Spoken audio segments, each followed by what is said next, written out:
yàrá ẹ̀rọ yìí òun ni ìwọ Ìpẹ́ọlá àti ọkọ tó bá fẹ́ fẹ́ ó jọ wà fún ọjọ́ méjì. èmi ní yàrá ẹ̀rọ fọjọ́ méjì. Ọlọ́run ò ní jẹ́ over my dead body.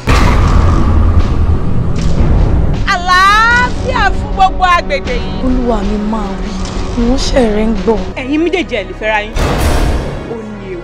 Henceforth tẹ́ bá ti fẹ́ rí pé Olúwa ẹ máa ń láti máa gbà fọ́. Jẹ́ ìsọ kínní kan fún ẹ o kò kí n ṣe gbogbo nǹkan tí ojú bá rí lẹ́nu sọ o. Tọ́lọ́ bá fi èkó mi yọ nínú ilé. Èmi àti ẹ wo mi dáadáa àjọ ṣe ọ̀rẹ́ mọ́. This thing is a free gift from God. Ẹ gbowó lọ́wọ́ wa tàbá fẹ́ rí Ìpẹ́ọlá. Bẹ́ẹ̀ni burúkú sọ̀rọ̀ járe. Mi ò tiẹ̀ rí sí gbogbo rádaràdà tẹ̀ ń ṣe ìṣá.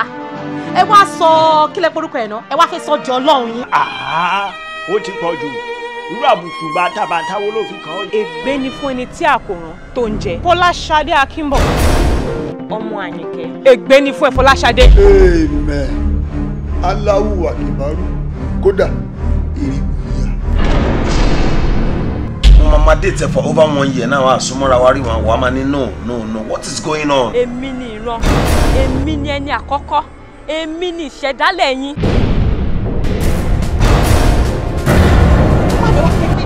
máa ṣẹlẹ̀ ló tún fẹ́ máa ṣẹlẹ̀ báyìí bọ̀ lọ. Mo ti miss mi gan.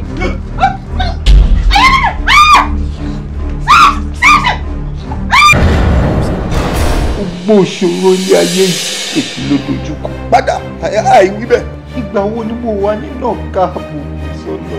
Ṣé mo lè ní boyfriend mọ́ ni? I can't have boyfriend again. What is this? Why do you so gura katakata bẹ́ẹ̀? Nǹkan tí mo rí ni now. Shut up. Gbogbo kò ti di empty man. Mi ò mọ̀ pé worst to me.